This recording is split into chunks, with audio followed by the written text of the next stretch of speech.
Social media पर जैन समाज के सबसे लोकप्रिय जैन न्यूज़ चैनल महालक्ष्मी की ओर से ज्येष्ठ की विदाई करते हैं और आज पूर्णिमा के साथ चंद्रमाएं आसमान में खिला खिला उसके साथ बात करते हैं।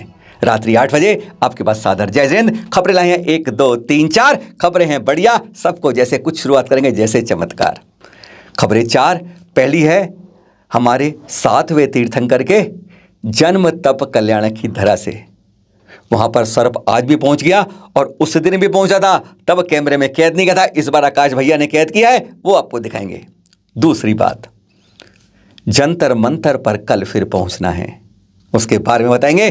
कोई पड़ोसी आए या ना आए, मुझे जाना है, हमें यह बात की शपथ लेकर बढ़ना है। कोई कौन करता है पर मैं उसमें योगदान दूंगा पूरा, यह सोच। तीसरी बात,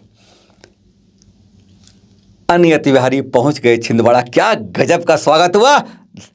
आंखें नहीं पलके नहीं, सब कुछ बिछा दिया हर ने, अपने नतमस्तक हो गए।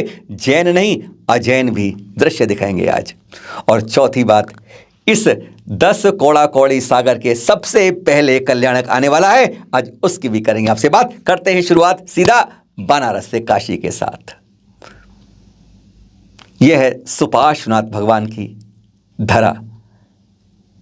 उनका यहाँ पर गर्भ जन्म तप ज्ञान 4 कल्याणक हुए थे और अभी छठी को उनका जन्म तप कल्याणक था। उस दिन भी कहते हैं जब यहाँ पर एक सर्प वेदी पर आ गया था। अब आप इसे शकुन माने या अपशकुन माने, यह सोच सोच की बात है। और कहते हैं यहाँ पर मन की जो इच्छा होती है ना, वह फलीभूत होती है। खास तौर से संतान के बारे में कहते हैं मन के आकर जो आता है, बेटा हो या बेटी, वह उसकी बात की संकेत मिलता है। अभी यहाँ पर कल एक परिवार और आया, बेटी की इच्छा हमें वंदन करता रहा, नतमस्तक होता रहा, और उसको जब यह सर्प ने संकेत दिया सुबह तो वह हैरान हो गए। सुनाते हैं सीधा, आप देखिए।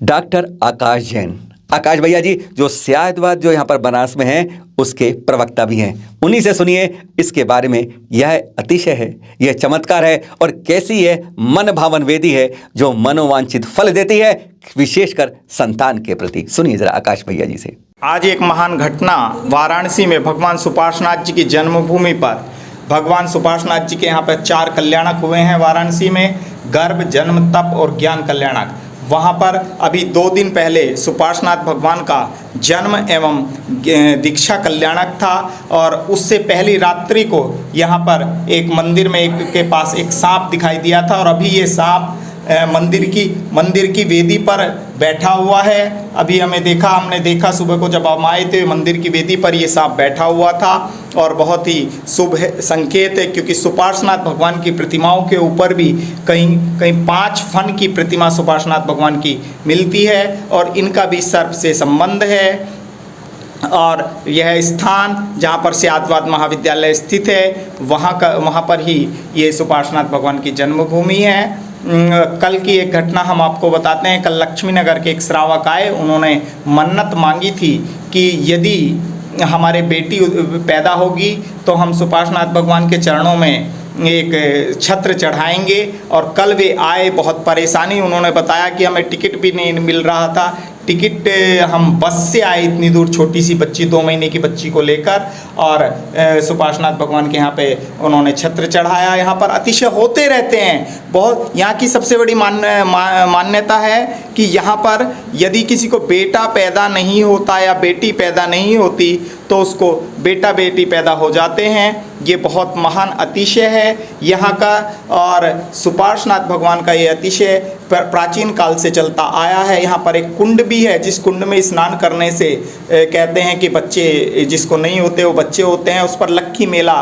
भादव मास में भरता है, जहाँ जिस दिन सुपार्श्वनाथ भगवान का गर्भ कल्याणक है उस समय वहाँ पर मेला भरता है। ये देखिए सांप घूम रहा है भगवान की वेदी के ऊपर। एक बार फिर दिखाना है जोर कि सम्मेद शिखर की ओर बढ़ता है और चाहे मैं हूं चाहे आप हो, करने वाला कोई भी हो, संत कोई आए या ना आए, लेकिन मुझे अपना योगदान देना है। जब जब शिखर जी या गिरनार जी के बारे में कोई आवाज उठेगी तो उसकी धमक के अंदर मेरी भी आवाज होगी। हमें यही संकल्प करना है। दूर नहीं जा सकते तो कम से कम दिल्ली और एनसीआर के रहने वाले मत देखिए सूरज कितना तपता है, अरे हमारे अंदर कितनी अग्नि जलती है। इस शिखर जी की जब बात होती है हमें यही दिखाना होगा और यही देखना होगा कि हम कितने मजबूत हैं। इस बारे में 1 नहीं 2 नहीं 3 नहीं 10 बार प्रदर्शन करना होगा तो करेंगे, और जब प्रदर्शन की बात नहीं मानी तो अनशन करेंगे, अनशन से बात नहीं मानी तो आमरण अनशन करेंगे। अरे 1-2 की जीत जाएंगे, पर 1-2 दीपक बुझ गए संसार से तो हजारों दीपक अपने आप जल जाएंगे। समझने वाले के लिए संकेत काफी होते हैं। कल 15 जून दिन बुधवार, इस बार दिल्ली से आवाज नहीं उठ रही है, छत्तीसगढ़ से आवाज उठ रही है, बंबई पुणे से आवाज उठ रही है, मध्य प्रदेश से आवाज उठ रही है, राजस्थान गुजरात से आवाज उठ रही है। अगर वह भाई दिल्ली में आकर अपना व्यवहार के अंदर यहां पर जंतर मंतर प्रदर्शन करने की हिम्मत रख सकते हैं तो क्यों नहीं हम लोग जो दिल्ली में बैठकर, क्या हम इतने कमजोर हैं कि हम दोबारा नहीं आ सकते हैं? आएंगे जरूर, कुछ भी हो जाए। जिस तक ये आवाज पहुंच रही है, हाथ जोड़कर निवेदन, शिखर जी की बात हो चाहे किसी धार्मिक, हमें अपने शिखर जी की बचाने के लिए 5 बातों को सरकार से बार बार कहना है, जिसके बारे में ये जानकारी हम बार बार देते रहे हैं। पहली बात, वहां पर वैष्णो देवी जब जाते हैं, कटरा पर जैसे पंजीकरण होता है, हमारे यहां भी पंजीकरण की व्यवस्था की जाए उस वंदना के द्वार के पास। दूसरी बात, पुलिस की वहां पर समुचित सुरक्षा की व्यवस्था हो, गेट पर स्कैनर से जांच होनी चाहिए कि कोई भी अपक्ष लेकर या मांस मदिरा कुछ भी लेकर अपने बैग में, ऊपर जूते चप्पल लेदर कुछ भी लेकर नहीं जाए। तीसरी बात, सबसे महत्वपूर्ण बात को हम बीच में रखते हैं आपके साथ, श्री समेध शिखर जी को जैन तीर्थ क्षेत्र घोषित किया जाए, जहां पर शाकाहार की बात, हरिद्वार के लिए तुरंत घोषणा हो जाती है, मथुरा के लिए, काशी के लिए, अयोध्या के लिए तुरंत शाकाहार से घोषित है। क्यों हमारा यह जो सिद्ध क्षेत्र है शिखर जी पारसनाथ, यह क्यों नहीं होता है?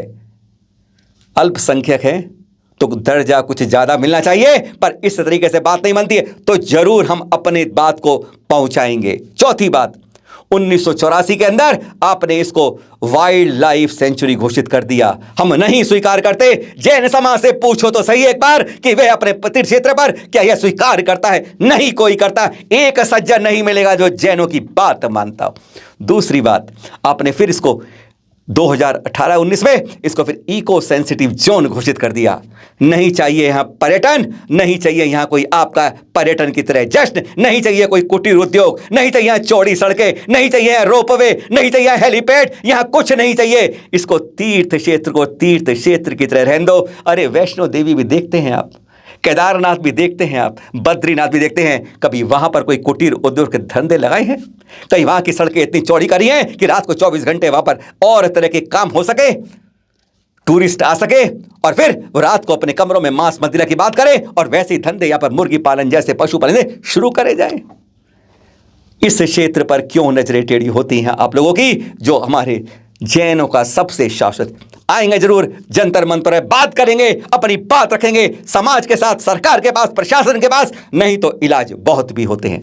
और कल आचार्य श्री, वह 76 साल की उम्र है, चंद माह पहले जिनके कदम बढ़ नहीं पा रहे थे, स्वास्थ्य इतना नीचे होता जा रहा था, मन से आवाज कुछ और आ रही थी, पर वह तो अब 300 किलोमीटर दूर करके इस छिंदवाड़ा में जब आए हैं तो देखिए जरा दृश्य, देखिए आप, दृश्य देखकर हैरान हो जाएंगे, अरे गदगद हो जाएंगे। यही तो हमारी खास बात है, हमारे आचार्य श्री विद्यासागर जी महामुनिराज की, जहां पढ़ते हैं आपके चरण पूरी दुनिया हो जाती है आपके चरणों में करने को नमन। जैन नहीं देखते यहां पर, अजैन नहीं देखते यहां पर, अरे हर कोई यहां पर मस्तक को नीचे झुकाकर चलता है जब आपके कदम, अरे चलते नहीं हैं आप तो भागते हैं। अरे पुलिस वाले और युवा भी देखकर हैरान हो जाते हैं। ऐसे है हमारे गुरुवर, पहुंच गए हैं छिंदवाड़ा, अब किस दिशा में जाएंगे आने वाले समय में हम आपको बताएंगे। और अब जाते जाते एक बात और परसों की करने आपसे बात, यह हुंडा अवसरपणी काल का पंचम काल चल रहा है इस समय। जानते हैं 24 तीर्थंकर को 120 कल्याणक आते हैं, पर परसों आ रहा है सबसे पहला इस काल का, इस युग का 10 कौड़ा कौड़ी सागर के इस काल का पहला गर्भ कल्याणक होती है, जिसे भगवान आदिनाथ का आप प्रजापति कहें, आप ब्रह्मा कहें, आप ऋषभदेव कहें, आप ऋषभनाथ कहें, आप कुछ भी पुकारें, अरे लोग उनको अनेक अनेक नाम से पुकारते हैं। और उन्होंने तो असी मसीह का पहले उपदेश दिया 6 कर्मों का, क्योंकि तब तक भोग भूमि थी। अरे कैसे आपको अब पेड़ों से, कल्प वृक्षों से नहीं मिलेगा, अब खुद मेहनत करनी होगी। और उसका फल आज तक हम देख रहे हैं। उनके 6 उपदेश आज भी लोगों के काम आ रहे हैं और काम आते रहेंगे। 500 धनुष ऊंचा कद था जब माता मरु देवी के गर्भ में आने के बाद आपकी यह आयु 84 लाख वर्ष पूर्व की थी। और अंतिम कुलकर नाभिराय जी आपके पिता थे। ऐसे गजब के हमारे प्रथम तीर्थंकर का परसों गर्भ कल्याणक है। आप सभी को उस गर्भ कल्याणक की हार्दिक शुभकामनाएं। बोलिए प्रथम तीर्थंकर श्री आदिनाथ जी के गर्भ कल्याणक की जय जय जय। और सुबह मिलेंगे हम कुछ खरी खरी बात लेकर। आचार्य श्री प्रसन्न सागर जी क्या कहते हैं जागने के लिए।